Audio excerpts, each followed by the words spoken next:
sobre trabalho e potência.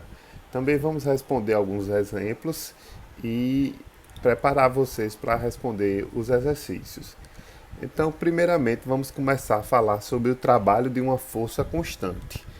Vejam aí na figura que eu tenho um bloco e esse bloco ele está sob a ação de uma força.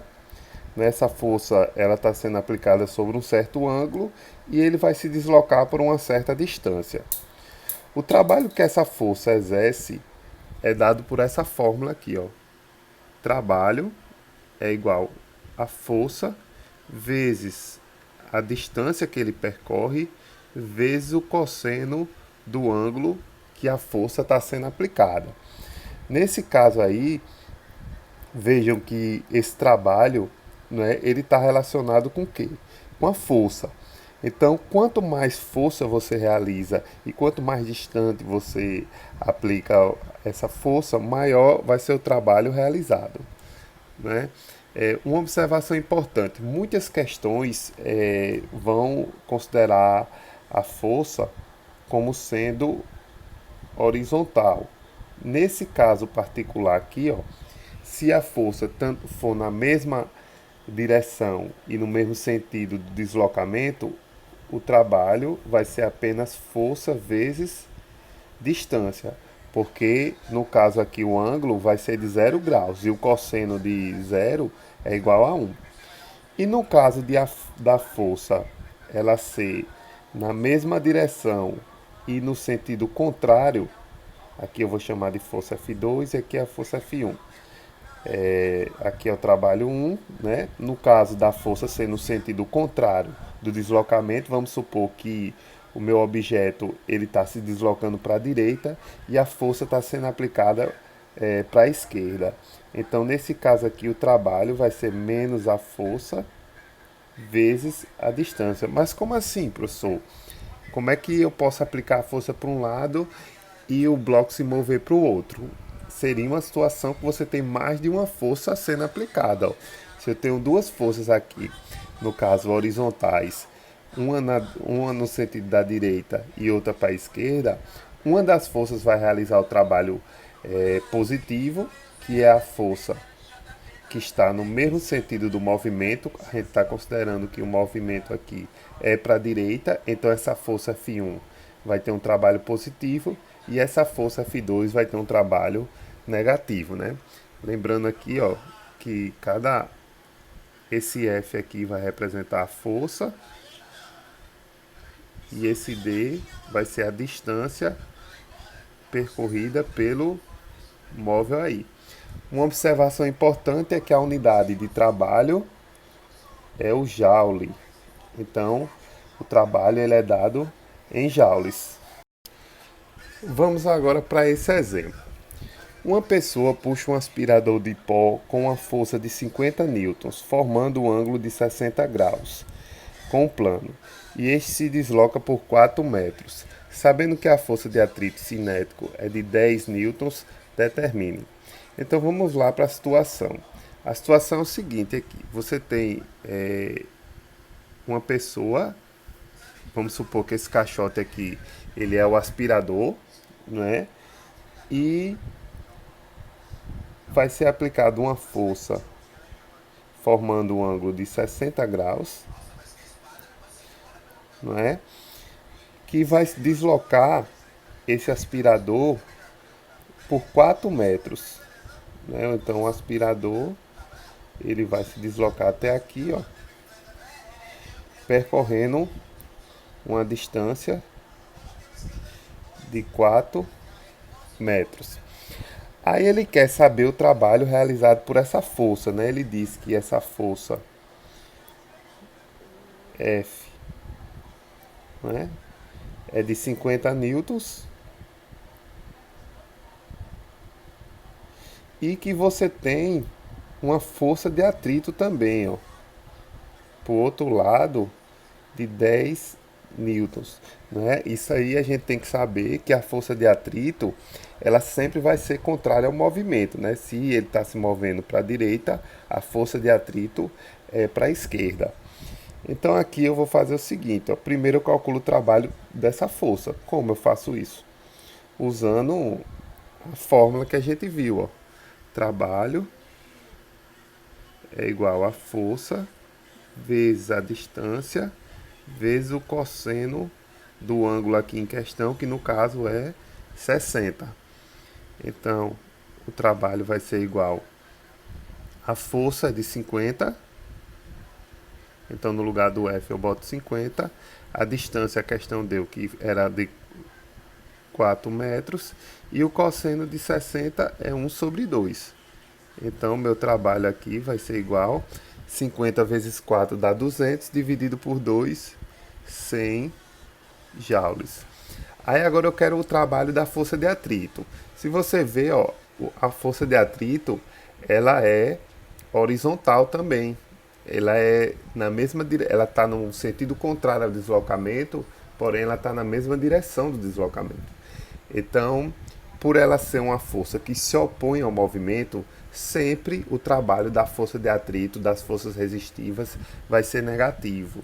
Então, esse trabalho aqui de atrito vai ser a força de atrito vezes a distância. No caso aqui, ó, tem um sinal de menos. Por quê? Porque a força de atrito ela é contrária ao movimento. Então, o trabalho da força de atrito vai ser igual a força de atrito, ou o menos, né? 10 vezes a distância, que é a mesma, né? O atrito ele atuou sobre os 4 até os 4 metros. Logo, meu trabalho de atrito vai ser menos 40 joules. E a letra C quer saber o trabalho total. Então, o trabalho total vai ser a soma dos trabalhos. No caso aqui, vai ser 100 menos 40, né? Porque o trabalho realizado pela força é de 100 e o trabalho realizado pelo atrito é de menos 40. Então, 100 menos 40, eu vou ter que o trabalho total vai ser de 60 joules.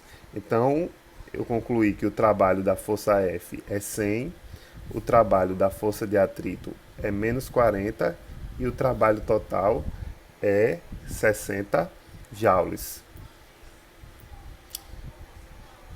Agora vamos falar sobre o trabalho da força-peso, né? No caso aqui, ó, eu tenho duas situações, ó. Eu tenho um trabalho, o peso, eu vou ter um trabalho quando o objeto está caindo e eu vou ter outro trabalho quando o objeto está subindo. Então, o que vai mudar é justamente o sinal, né? Porque a força-peso, ela não muda na descida ou na subida. Então, o que vai alterar aqui é que o trabalho, por exemplo, na descida, o peso, ele está o quê? Ele está a favor do movimento. Então, o corpo está descendo e o peso está para baixo. E na subida, o corpo está subindo e o peso está atrapalhando o movimento. Então, o peso está para baixo. Esse é o que a gente aproveitar esse exemplo para diferenciar. Existe o trabalho motor, que é quando a força é no mesmo sentido do deslocamento, e nós temos o trabalho resistente, quando a força é no sentido contrário ao deslocamento. No caso do trabalho motor, o trabalho sempre vai ser positivo, e no caso do trabalho resistente, o trabalho vai ser sempre negativo. Ó, como a gente já viu que trabalho é igual a força vezes distância, a força em questão aqui é a força-peso. E a distância em questão aqui é a altura H, não é? Então, a gente vai ter que, na descida, o trabalho ele vai ser positivo. Por quê? O peso está descendo e o peso está para baixo, corrigindo, e o corpo está descendo. Então a força está no mesmo sentido do movimento. Então na descida o trabalho vai ser peso vezes altura. Já na subida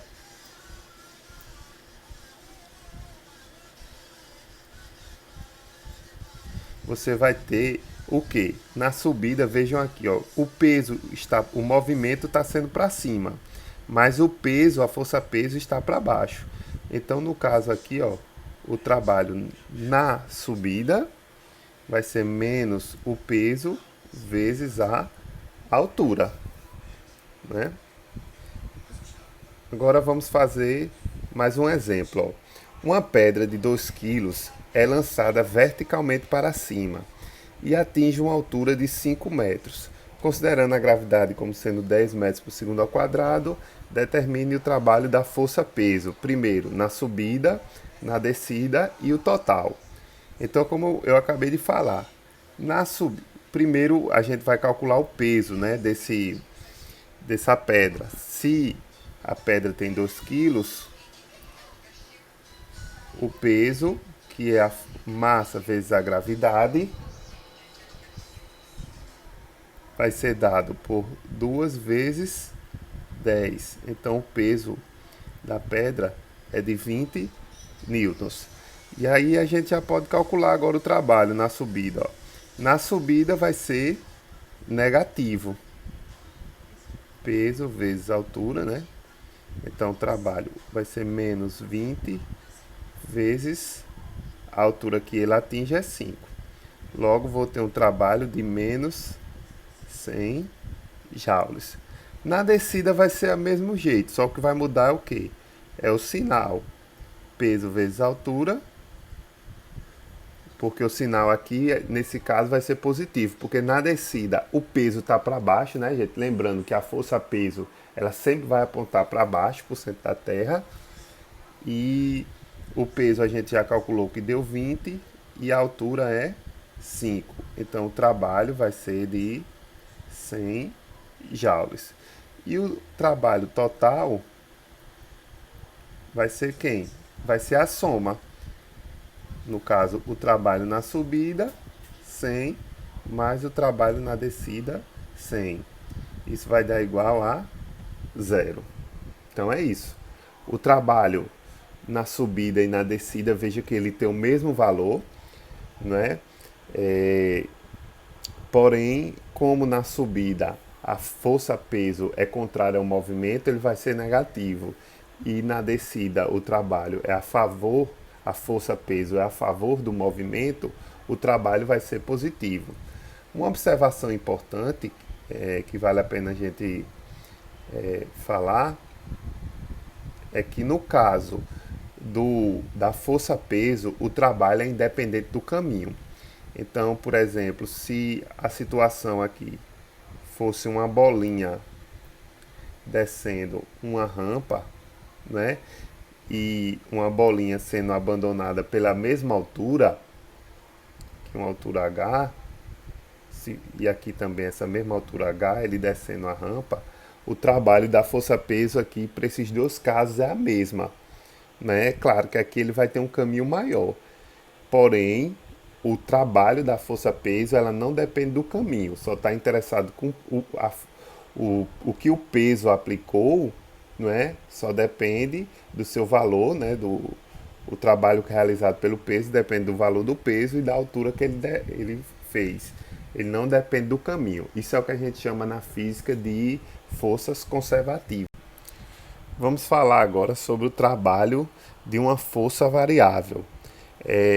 Para resolver um trabalho quando a força ela muda, né, durante o trajeto, geralmente a gente usa o cálculo integral e diferencial. No caso, quando a gente está trabalhando no ensino médio, que a gente não vê essa questão do cálculo integral e diferencial, a gente resolve esses problemas através da área da figura. Então, se o problema ele diz que a força ela variou, então provavelmente você vai ter um gráfico, né? E a partir desse gráfico você vai calcular o trabalho. No caso aqui, nós temos uma figura, né?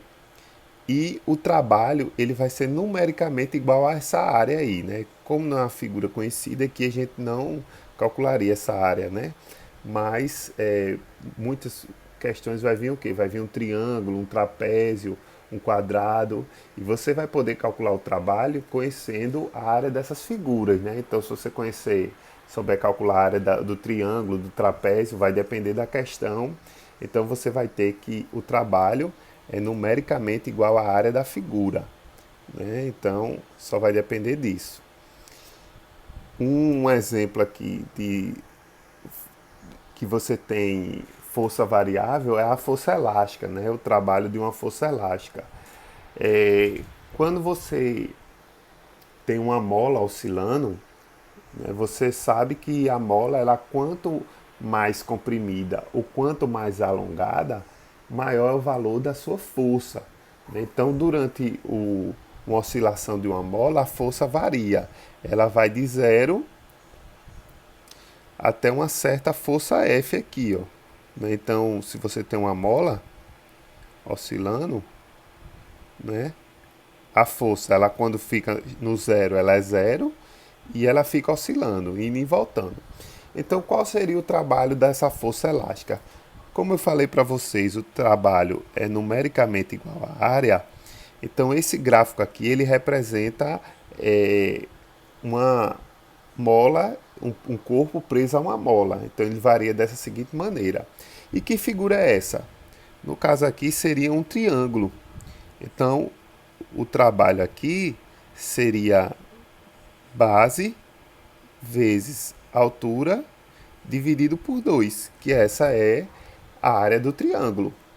Então, a base dessa figura aqui, ó, esse tamanho aqui, eu posso dizer que é x. E a altura é f, não é? Dividido por 2. Porém, quem é a força elástica? No caso aqui, essa força que eu estou trabalhando é a força elástica. A gente viu que a força elástica é dada por menos kx. Ela depende da constante elástica da mola e da deformação que a mola sofre. Aqui a gente não vai considerar esse sinal, né, porque não vai fazer interferência no cálculo do trabalho, porque esse trabalho ele pode ser positivo ou negativo quando a mola está indo ou voltando, né?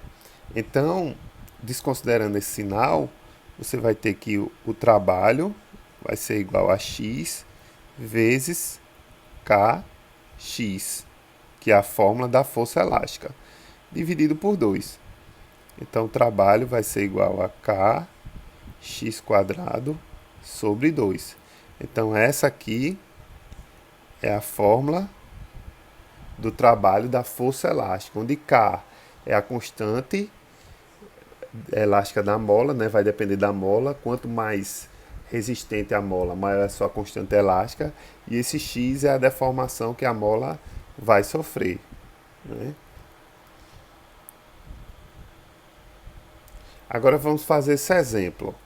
Um corpo de 2 kg recebe a ação de uma força na mesma direção e no mesmo sentido do seu deslocamento, conforme o gráfico. Então aí a gente já sabe que é um trabalho positivo. Qual o trabalho que a força realizou no deslocamento de 0 a 3 metros? Ó. Então vejam aqui, ó, que eu tenho um gráfico. Ó. Minha força ela é variável, ela vai de 0 a 10, depois vai de 10 a 0. Ó. A força varia aqui. Ó. E o deslocamento é de 0 até 3 metros, que é isso que ele quer o trabalho. Cuidado, se a questão pedisse, por exemplo, de 0 a 1, você teria que calcular só essa áreazinha menor. Como pergunta de 0 a 3 metros, então essa área toda. Então, como eu falei anteriormente, ó, o trabalho é numericamente igual à área. Então, aqui ó, vai ser base vezes altura dividido por 2. Por quê? Porque aqui se trata de um triângulo. A base é 3. A altura é 10. Dividido por 2. Logo, você vai ter que o trabalho vai ser 3 vezes 10, 30, dividido por 2, 15 joules. Então, lembrando que o trabalho é dado em joules. Então, o que foi que eu fiz nessa questão? Aqui só repetindo. Ele pediu para você calcular o trabalho. Veja que a massa dele nem faz diferença aí, porque você tinha um gráfico, você tinha tudo. ele quer que você calcule o trabalho e dê o gráfico. Então, como o trabalho é numericamente igual à área, e essa figura aí é um triângulo, eu vou calcular a área do triângulo. Tirei a base, que é 3, e a altura, ó, do triângulo H, e aqui a base. 3 vezes 10 dividido por 2. É uma questão bem simples, né? Não precisa você fazer cálculos extensos, nem raciocinar muito. Agora vamos falar de potência, né? Quando eu falo de potência, aqui tem vários tipos de potência que vocês vão estudar, a potência elétrica, a potência de um motor, mas aqui a gente vai fazer a relação primeiro da potência com o trabalho. Então, potência está relacionado com a capacidade de realizar trabalho. Então, se eu digo que um carro é potente, significa dizer que ele desenvolve um trabalho melhor, não é isso? Ó. Se eu pego uma máquina de costura também, por exemplo, que significa que uma máquina de costura realiza uma, o que é que vai fazer ela ter muita potência? Vai estar relacionado com isso, com a velocidade com que ela opera, né? A gente vai fazer essas duas relações de potência com trabalho e potência com velocidade, né? E também aqui o exemplo de um ventilador. Um ventilador é mais potente quando ele consegue fazer mais voltas. Então, a gente vai ter duas fórmulas de potência que nós vamos usar para responder as questões. Primeiro essa aqui, ó, potência é trabalho sobre tempo, né? Ó. T é o trabalho e ΔT é o tempo. E temos essa outra fórmula de potência.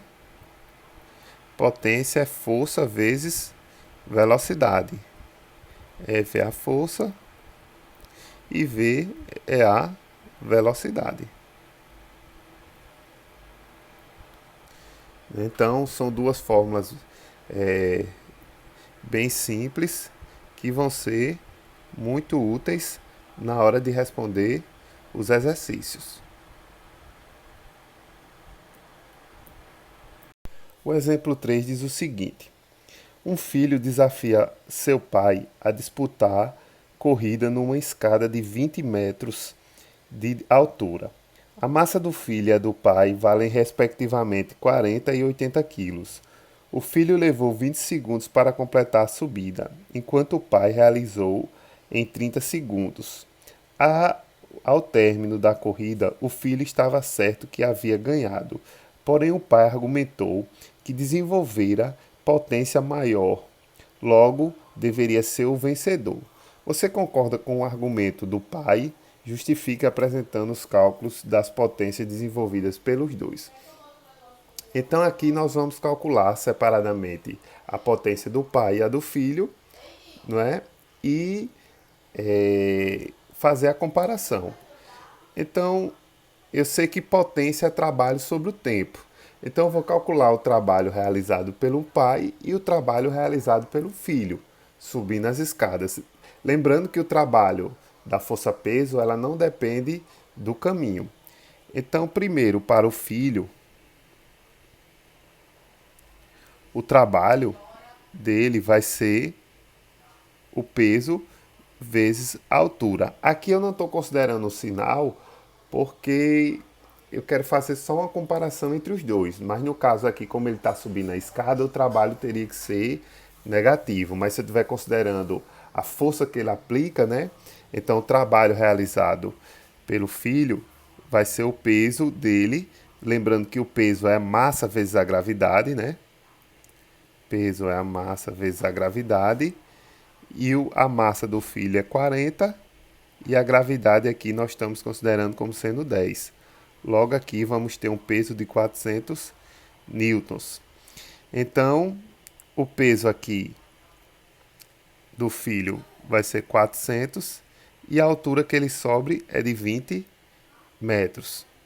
Então, o trabalho vai ser igual a 400 vezes 20, vai dar 8.000 joules. Então, esse foi o trabalho realizado pelo filho. Agora, nós vamos calcular o trabalho realizado pelo pai, né? lembrando que o peso é a massa vezes a gravidade. Então, o trabalho realizado pelo pai vai ser... Quanto é o peso do pai? Vai ser 80 vezes 10. Então, o peso aqui vai dar 800 newtons. Aí, jogando na mesma fórmula, né? Ó, peso vezes altura. Então, o trabalho vai ser 800 vezes 20. Então, o pai aqui vai ter realizado um trabalho de 16.000 joules. Lembrando que a questão não quer saber o trabalho, a questão pergunta para você quem realizou a maior potência, né? Então ainda tenho que dividir esse trabalho pelo tempo que cada um levou. Sei que o pai realizou mais trabalho, mas ainda falta fazer a relação com o tempo. Então, para eu calcular agora a potência, né, eu vou aqui passar para essa página. Eu sei que potência é igual ao trabalho sobre o tempo. Então, eu vou calcular a potência de cada um. O filho, como eu já calculei anteriormente, realizou um trabalho de 8.000 joules. E o tempo que ele levou, está aqui no começo da questão, foi de 20 segundos. Então, a potência desenvolvida pelo filho vai ser de 400 watts. Já no caso do pai, usando a mesma fórmula, ó, potência é o trabalho que o pai realizou. Ó, voltei aqui no outro slide, ó, o pai realizou 16.000 joules de trabalho no tempo de 30 segundos. Né? Então, vai ser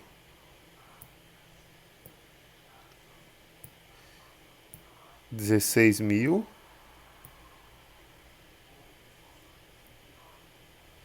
dividido por 30, né? Então, corta esse zero com esse zero, né? 16.000 dividido por 30 vai dar 533,33, né? Watts. Então a potência, fazendo a comparação entre o pai e o filho, o pai ele desenvolveu uma potência maior. Porque devido a ele ter mais massa, né, ele realizou mais trabalho. Então o trabalho realizado, mesmo ele tendo levado mais tempo, o pai ele precisa realizar um trabalho maior para se deslocar. Por quê? Porque ele tem uma massa maior. Então, apesar do filho ter ganhado a corrida de subir a escada, como o pai fez aí fazer uma comparação com as potências, né? O pai, apesar de ter perdido a corrida, se for pela questão de tempo, ele ganhou na questão da potência. Uma observação importante, a unidade de potência do SI é o watts, mas tem outra unidade muito utilizada é o HP, né? O HP vocês vão ver até na hora de resolver as questões, né? Você não precisa decorar quantos watts tem um HP, então ele vai dar na questão, né? Se você precisar, mas é uma grandeza de uma unidade de potência também muito utilizada. Mas a unidade do SI de potência é watts. Então, com isso a gente finaliza a nossa aula, né? Eu espero que vocês tenham gostado da aula. Tentem resolver exercícios sobre o assunto para poder fixar, e essa aula foi mais para dar uma base para vocês revisarem e resolver os exercícios. Então até a próxima.